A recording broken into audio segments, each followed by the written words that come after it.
Yay. Oh, man. Second. Trying to screen share here.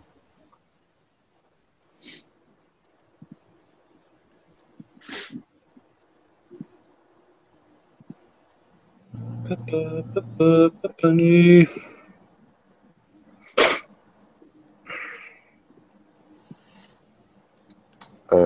Yeah. Actually, let me do it the other way. That seemed to work better last time. I just did the document. That seems to work So we don't better. do that whole screen section going on. Yeah, that seemed to work better last time I tried that. Okay, so she said, specifically this time, that each group member has to do their share of these problems. And so there are 4 of us, and there are 8 problems everybody has to do too. Oh, no. Yay. Ugh. So does anyone want to give me a crash course of cosines and sines?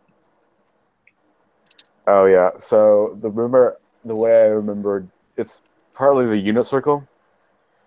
And then the way I remember thinking about it last semester when I took it, you know that scripture that says men are quick to do evil? Mm-hmm.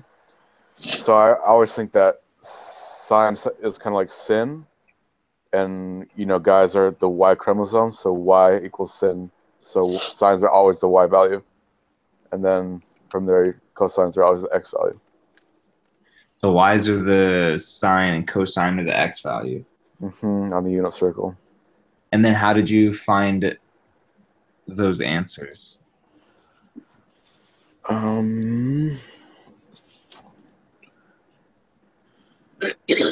little bit of calculator action going on there, but are we allowed to use a calculator? Like,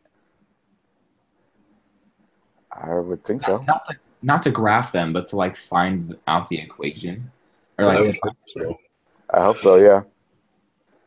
Because on the last test, that's what I did. I told her that I didn't use a calculator to like graph the problem to see, but like I couldn't figure out what the graph was supposed to look like by just looking at it. So I just plugged in numbers for x and like find its y values, which is X what and Y table. Yeah.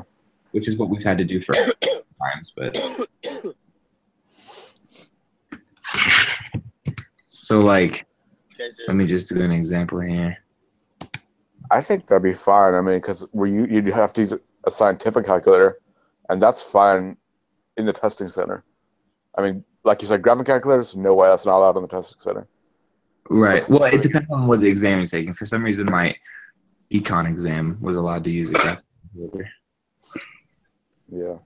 But I didn't. So where is this stupid pi button on this thing? There's like 3 buttons. Oh, I found it. Those are always fun. So Trying to find the one tiny button on those graphing calculators. So how did you get sine 7 pi is 0? Is that not correct? That's what I checked it. Mine comes up as like negative and then 13 zeros and -4. Okay, that doesn't make sense because that's not a number that would be on the unit circle normally. 3 pi root 3 over 2 is a number on the unit circle, and so is 0, so it's got to be one of the numbers that's on the unit circle, logically speaking. I need to memorize the unit circle. You can go to what I did because she said fill it all out, but I was like, whatever, not doing that. I just went onto Google and typed in unit circle. Yeah, they have those. Yeah, they've got one. So, like, I remember doing it for some classes, but like, I don't want to do it again. yeah, so I'd just look it up if I were you. And then there's root 2 over 2, and then negative, and 1, and 0. Yeah, the square root of 3. These.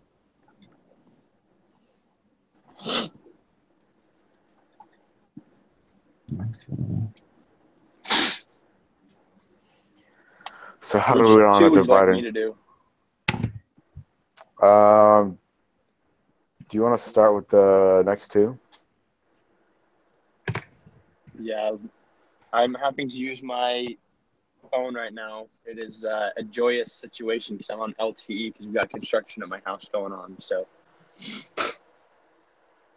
we can't use we don't have our internet hooked up there, so it's quite fun. Let's see here. Mine's 7 pies divided by 2. Okay. Which one did you want me I'll to do do? those two.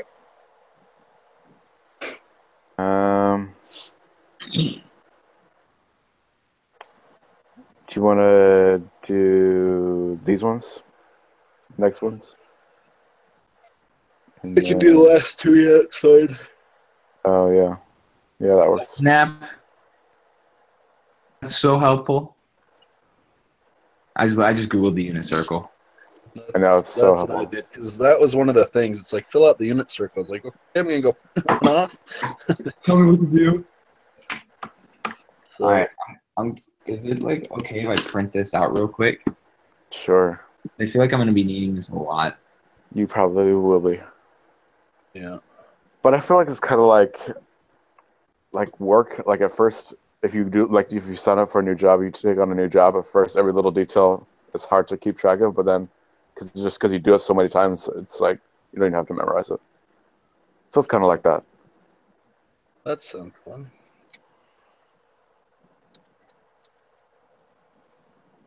First one. Let me just like. Oh crap! What am I doing? Gotta get my life together. Hold on. So here on the first one, sine of 4 divided by 3. I find where 4 divided by 3 is on the inside of the circle. So there it is, 4 divided by 3. And then you take the cosine of that. And that's how you get You want the x value, or you want the x value. the x value. So it should be negative. It should be negative square root of 3 divided by 2. Well, let's reveal the answer here. Were you doing this one? No, I was checking your first one. Yeah. It should be negative. Should be negative. Did I miss the negative? Yeah. So 4 pi divided by 3, the x value is negative square root of 3 over 2. Okay, so I just missed the negative. Hate that. It's all good. I didn't know how to do it till just now, so. And look for pi divided by 3. Look for the x value. Oh, mine is the opposite of yours. Well, not opposite, but just the positive of yours. So you're saying that I did have it right or I didn't have it right? No, yours is negative square root of 3 divided by 2. Yours is right now. Mine is what you had. So pi divided by 3 is square root of 3 divided by 2. That's the cosine. Oh, right. Wait, I have a question. Yeah, what? When it says cosine, am I looking for the... Okay, so... You're looking for the x value. The x value. And when it says sine, you're looking for the y value. Y value, yes. And the x is the first one, and y is the second one, right? What do you mean, the first one and the second one? In the pair. Yes, it's xy, yeah. Okay, sweet. Just a refresher of basic calculus. Or basic algebra. Yeah, that's 1/2. And then 7 pi 4. Let's find that piece. Square my root. negative 5 pi over 4, I got square root of 2 over 2. Yep.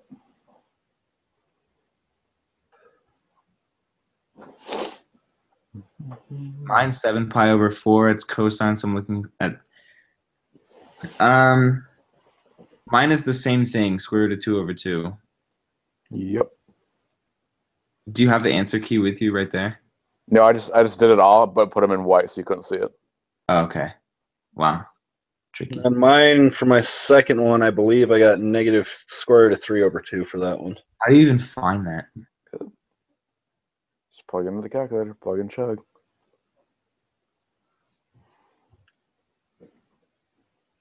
No, but like aren't you supposed to use the unit circle for that or no? You just have to kind of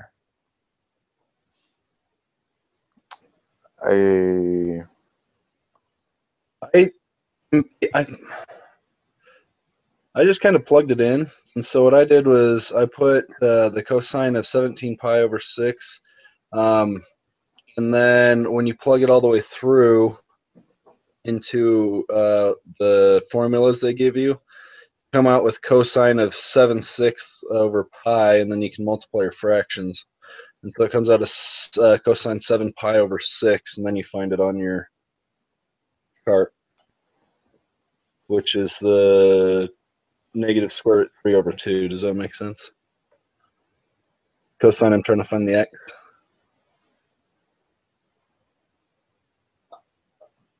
No, but I'm sure I'll figure it out on the homework. So you kind of fraction it out. So mine was 19 pi, and so you can break it down and go to 12 plus 7 over 6 pi. And then if you use the formula, that would go down to cosine of 2 pi plus 7/6 pi. And then you use your other cosine formula, and then that takes away your 2 pi. So you just have cosine of 7/6 pi. And then you find it on your circle table. Oh, so what he's talking about is there's a formula that you can use to break up this 19 into two numbers, which is a little bit more simpler to do. Yeah. Okay. So if you get to the point where you're like super quick at it, and there's a ridiculous number like 19, you can break that 19 into two cosine numbers that you already know and quickly add them. Okay.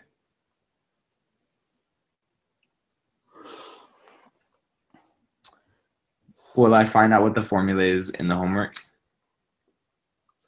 There was in the review that we were doing, there's all the formulas. It's got like, you've got the PowerPoint, and there's also a video on it that you can go through and make sure all the formulas. Is that what you're saying in the prep for this week? Yeah.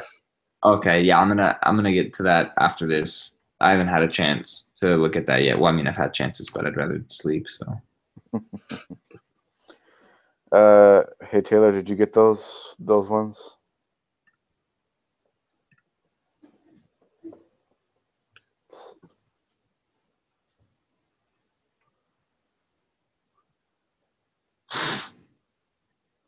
I don't know. Is he there? I don't know. The microphone's just muted. That's the problem. So we can't tell. Oh, there we go. Sorry, guys. Yelling at the top of his lungs. Yeah, I kind of was actually. I plugged them into like the same way I did my homework, but I'm getting -1 for both my answers, which I know is not correct. It may be actually, because that's actually a number. Yeah, it's negative. It's a -1. You're right.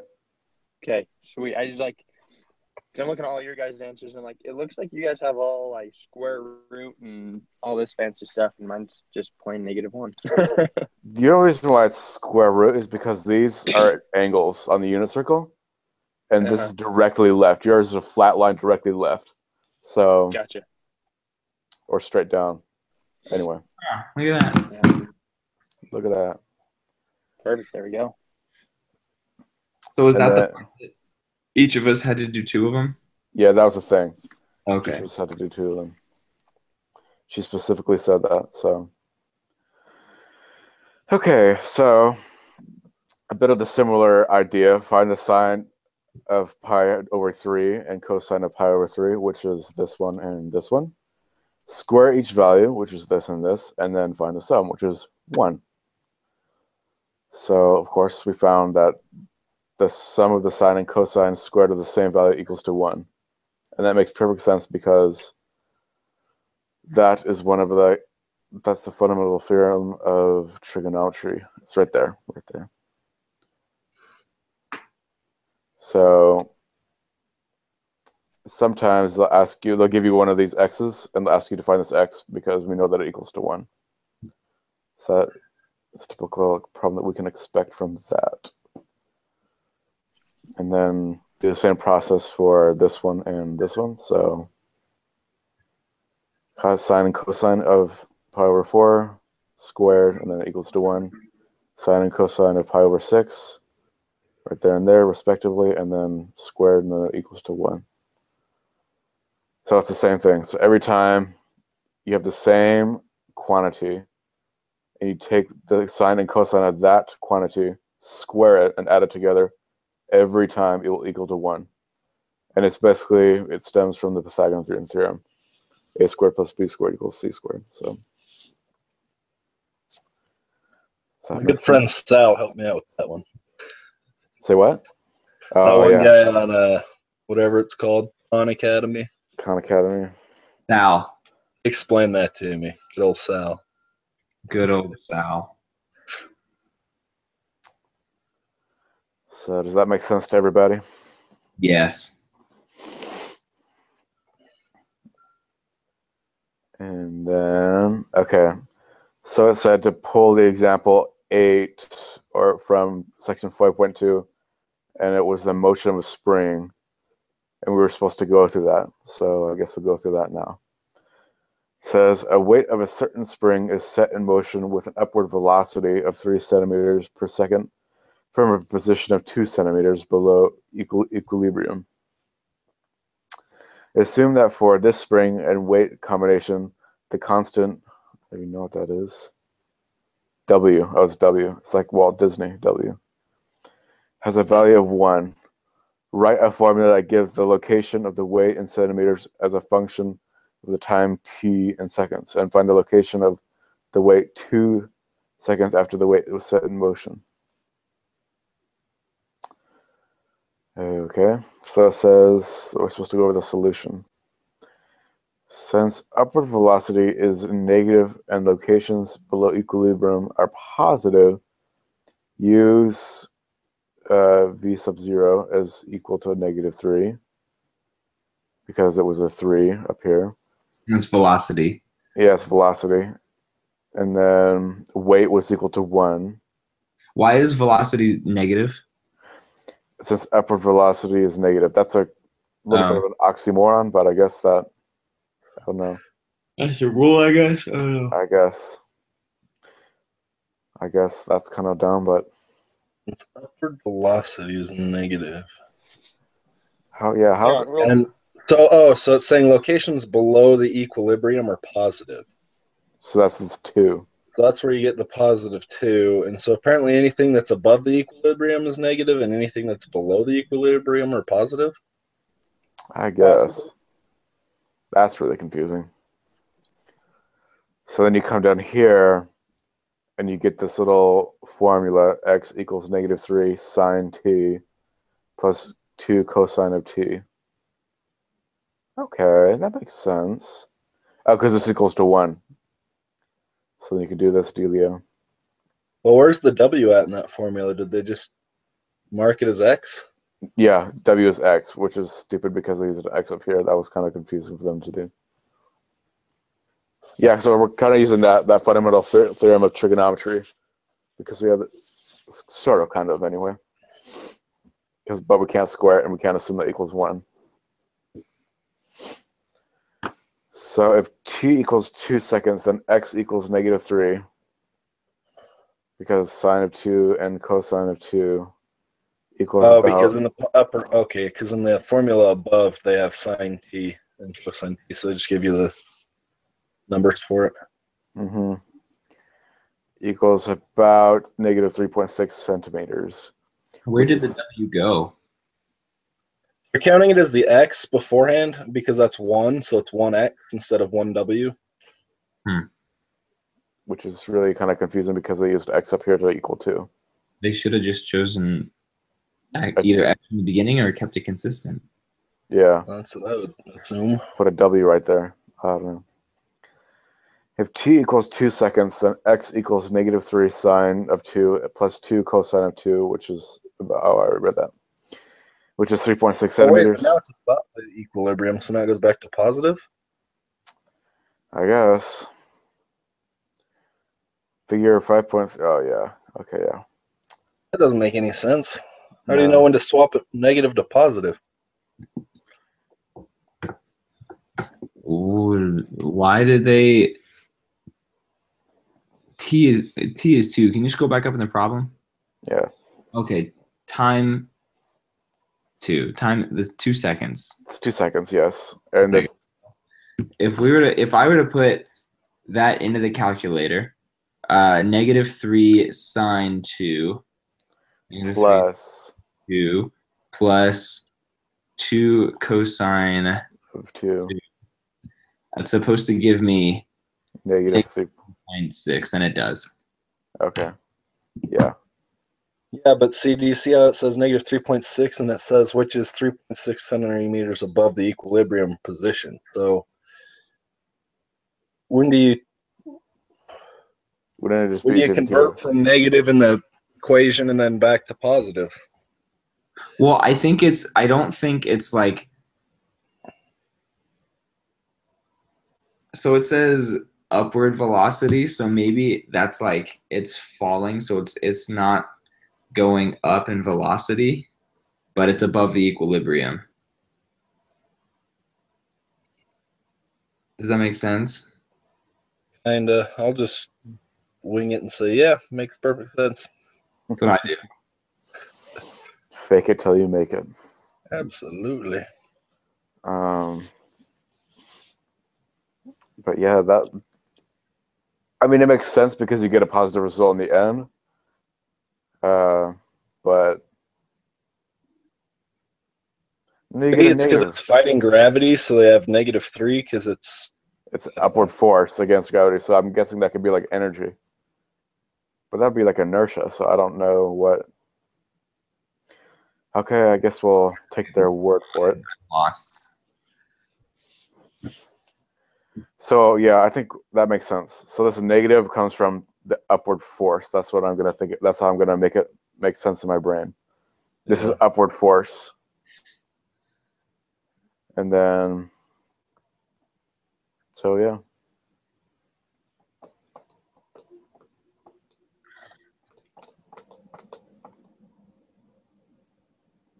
That makes sense. Okay, so then there's the try this. If x minus -2 sine t, 2 sine 2 plus cosine something gives a location of centimeters on a weight on a spring t seconds after set of motion. Then what is location at the time of t3? So then we just say, yeah, so it's -2 sine 6 plus 3 cosine 6. Yeah. Does anybody want to give an answer for that? I can do it. I'm excited. Sweet. This stuff gets me going. I am excited.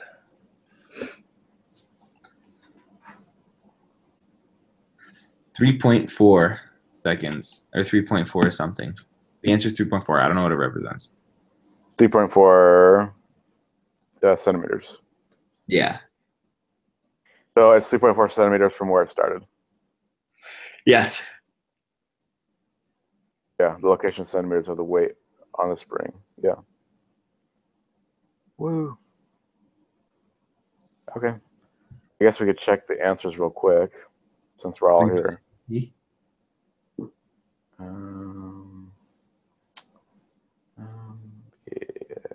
Let me just check the answers real quick.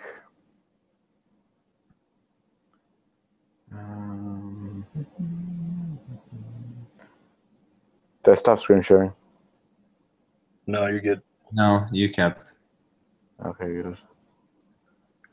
I think I can make any website or any window that I'm not showing in the screen share big, just not the one that I'm screen sharing.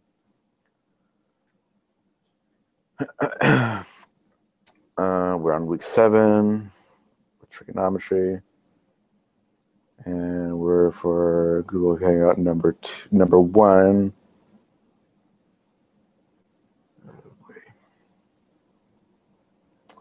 And we want to check the answers.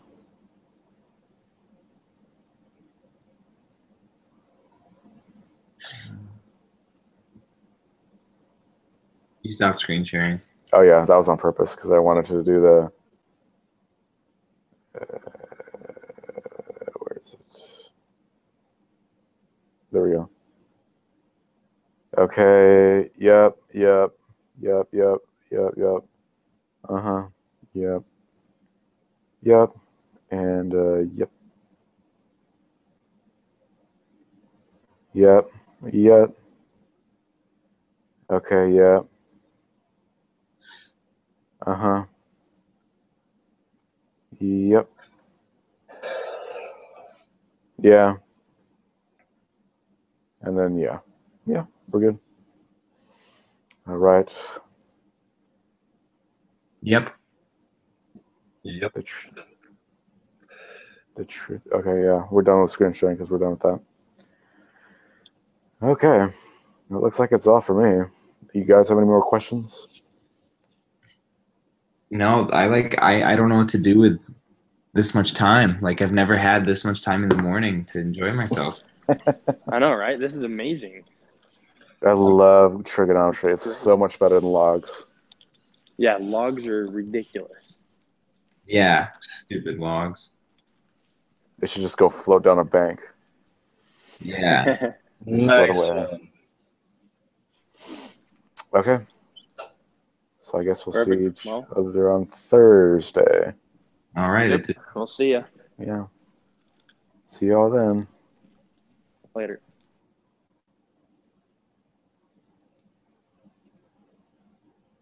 See ya.